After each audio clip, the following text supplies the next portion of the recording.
Okay, and we're back with episode 4 of working on Scotchbot, which is a little Slack bot that I'm making for my friend as a gift to do Scotch recommendations. So what we're going to be doing this episode is actually working on the ability to kind of do a fuzzy search. So you could ask the Scotchbot to say, hey, tell me about Lagavulin, and it'll be able to look through the database and find a Scotch with hopefully that similar name, and then be able to find it and then print it out. This is going to be the first step in doing something to do up recommendations. And so with recommendations, you want something that can do similarity. So then similarity is going to be one step that we're going to do next. And then the step before similarity is being able to do a generic search.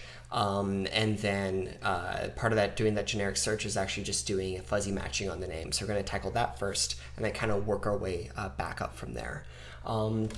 Okay, so this is actually going to be part of our Scotch API. Ooh, let me throw some music on the background. I'm going to try to not get hit with copyright claims this time. So I'm just going to play around with some SimCity soundtrack in the background. It's really good for working. Okay, so in our Scotch API, we actually want to probably expose out a new function we're going to call find. So this is going to, you provide a Scotch name. And then the goal of this is to search through our Scotches and return a list with similar names. So there's a lot of ways to do this. The easy way to think about it right now, let's just pull up our tempdb, is we could just consider looking at these names and doing like a Levenshtein distance. So I know we wrote a CSV parser over here before instead of grabbing a library, but for this we are going to grab a library just because doing these kind of similarities is a little bit more computationally or algorithmically difficult. So I actually did a little bit of looking around and I found a really good library called string similarity node, and it actually does a dice coefficient, which is you can look that up a little bit. It's actually a really cool algorithm, but basically it'll give us back a ratio between 0 and 1 with how closely these two strings match. So we're just going to grab that real fast and add it to our project. Why didn't you copy? Perfect. Okay. We're going to grab this up here. So what we want to do is this find function, actually we kind of want to do one of two things. Either if we get a name that's really dead on, we just kind of want to return back that Scotch value. But if we have kind of a mismatching or like a few that kind of fit, we might want to return back maybe the top 2 or 3, depending on how good of a matching they are. So what I think the best way to approach this is actually, now that we have the string similarity function that takes 2 arguments, we can actually take our Scotch name and we can, let's just start writing it, we can actually map through our list, or let's do a reduce, through a list of all of our Scotches. So we're going to grab each of our Scotches, and this is going to be our Scotch. And this is going to give us back a, oh sorry, let me get the accumulator going. It's going to be, so this is going to return us an array of Scotches that were really, really close to our given Scotch name. So the way we're going to do this is come up with a variable. Let's go with closeness, I guess. Okay, string similarity, and we're going to put in our Scotch name and this Scotch.name. Okay, so what we could do is something like this, where we go return our sorry, I usually use R as accumulator, but I'm trying to break that habit because single letter variable names aren't that great. So we could push on this are, let's go with yeah, let's just continue using the term closeness, I guess. And then we're going to return back our Scotch as our Scotch. Cool. So this is very much not what we want, but we're just going to be writing some tests out here. So down here we're going to have our Scotch API. We're going to do a find on, let's go with Highland Park. Perfect. We're just going to console log this out and see how this looks. Okay. And this runs, yeah, dev Scotch.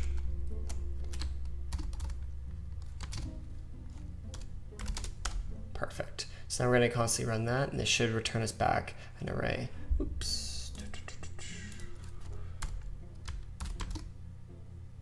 Perfect. Okay, string similarity, not a function. Why am I reading this API wrong? Compare two strings. That's what I'm looking for.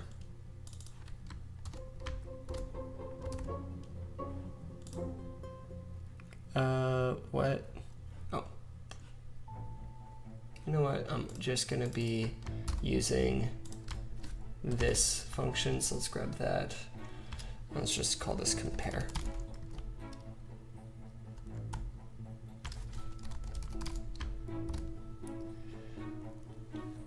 Cool. What I'm gonna actually do for now is just do this, just for legibility.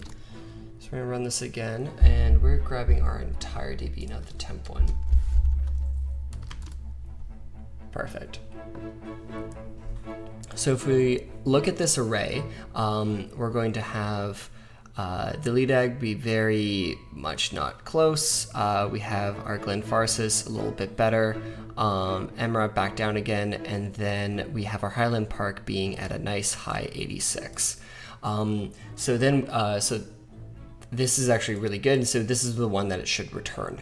Now, let's say, for example, we were to add another thing to our database where there would be, and this is kind of the case that I want to figure out, is if we add something like a Highland Park 15 year, right? We rerun this,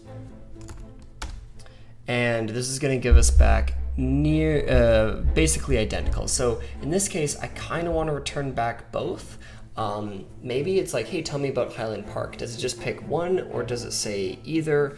I'm not really sure exactly the best way that I should do that here. I don't know.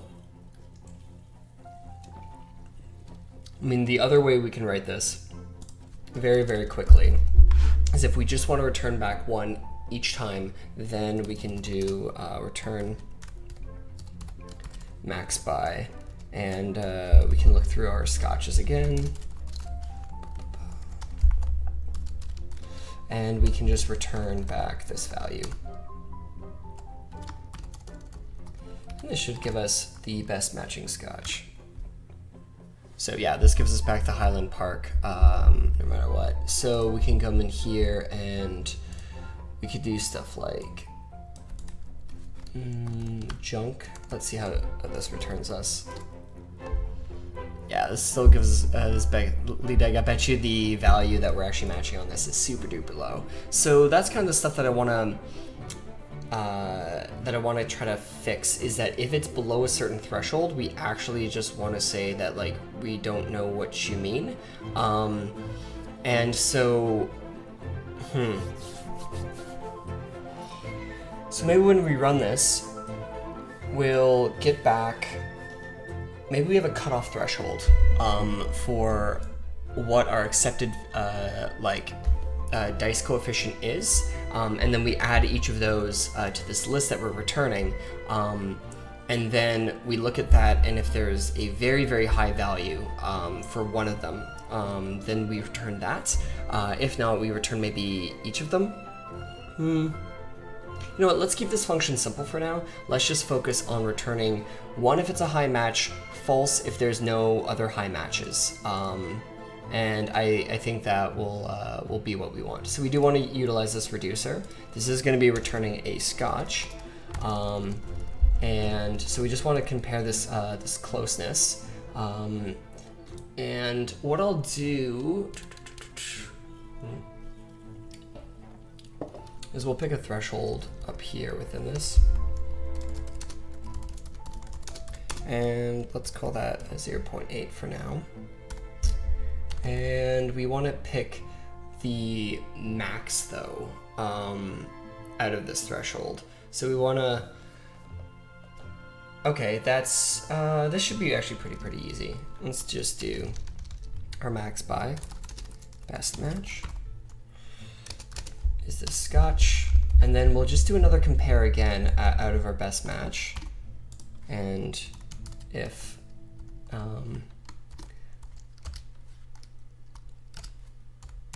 best match dot name, I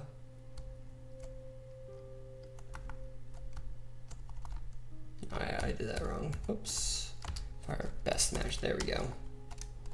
If this is below our threshold, then we'll return false. Otherwise, we'll return our best match. Okay, I think this will do what I want.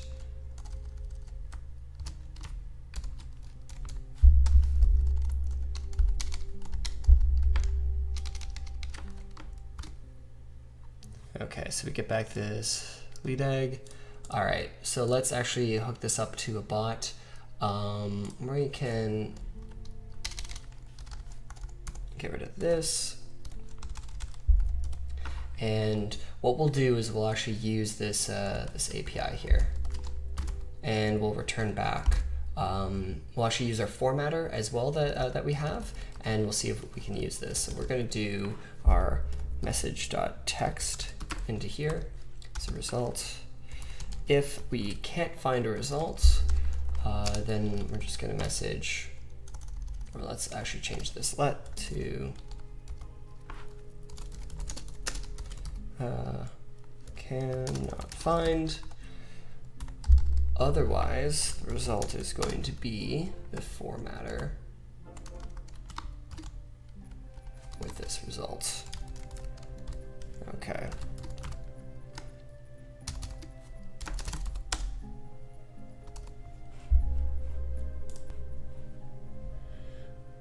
Cool. Let's see this in action now. Okay, everything is running. We bring over our Slack window, and we're gonna go test. And I don't think anything worked. Oh, I see what I have to do. Okay, let's just disable this checks for now. So I'm not doing any filtering on the inputting text. So it's just going to send at Scotchbot the whole thing to the find function, which is not what we want. So we do test. Okay, that got us out over this threshold. What it really 0.8? If this, oh, if it's over, turn false. Okay, what if it's under? Turn false. Okay, so that just matched kind of on junk. So we do test, cannot read property of split. Where is that coming from?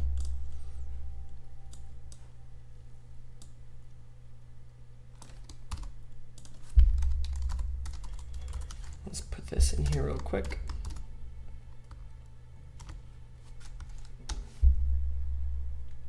Yeah, 0%.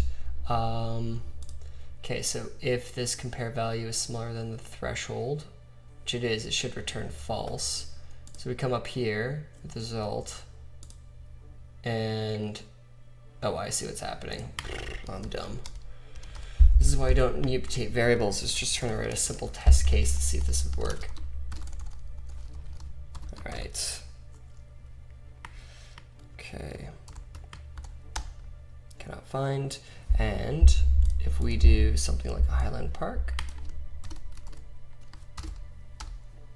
does a 25-year, and if I actually put out the 15, that'll actually match it even better. Okay, I actually kind of like this.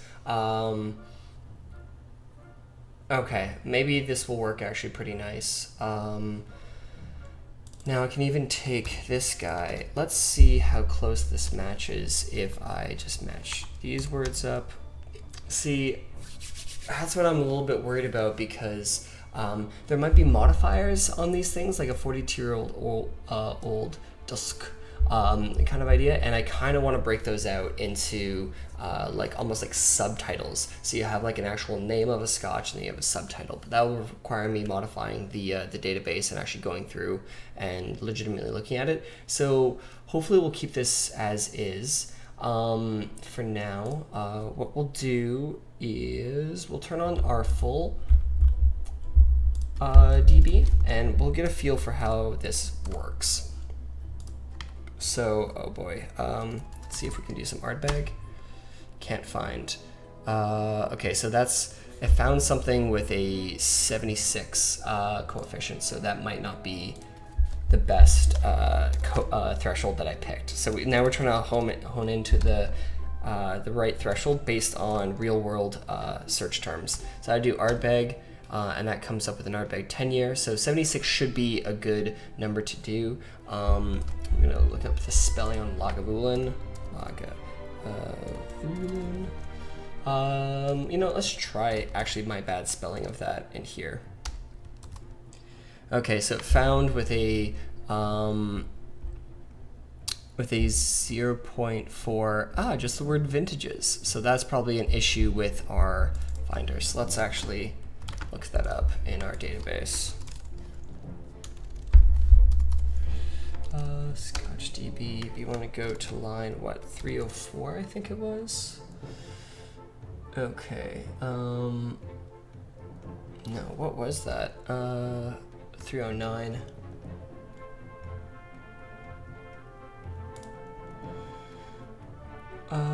Okay, why are you having issues pulling out that name? That's really interesting.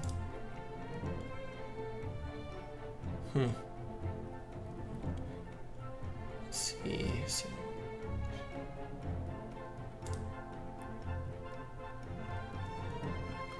This is the ScotchDB that I am loading in, right? Yep, ScotchDB. And the DB should use the index as this. So why am I pulling out the name as vintages? All right, oh, I have some things down here. Okay, those just got jacked up, so we're just gonna remove them from the DB, and also I'm gonna remove all these batches too. And just simplify this down. Okay. All right, let's try that again, I guess.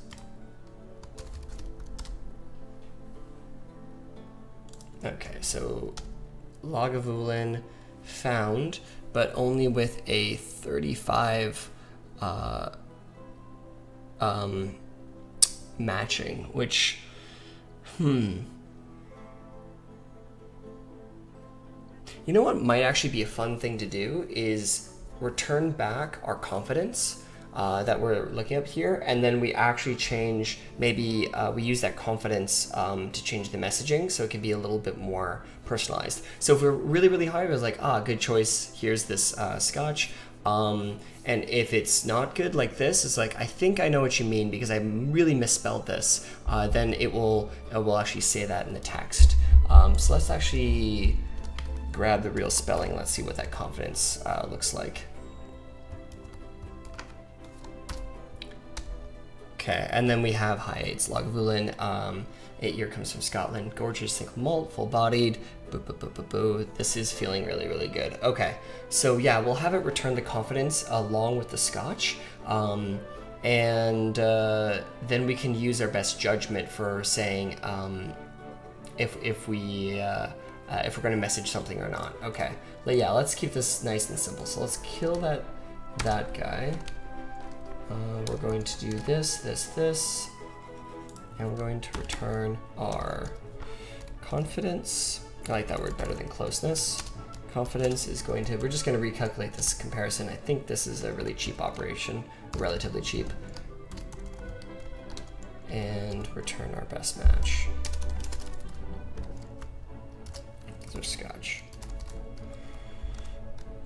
Okay, cool. So this is actually, this can start powering a bit of logic that we want to do, where it's going to, you can ask it to tell me about or give me some information on this Scotch. And so in the next little episode, we're going to work on taking in a word or a phrase like that and trying to parse out which words are going to be the Scotch name, and then using this function we just wrote to then return back that Scotch, and then write a little formatter to describe the type of Scotch it is. All right.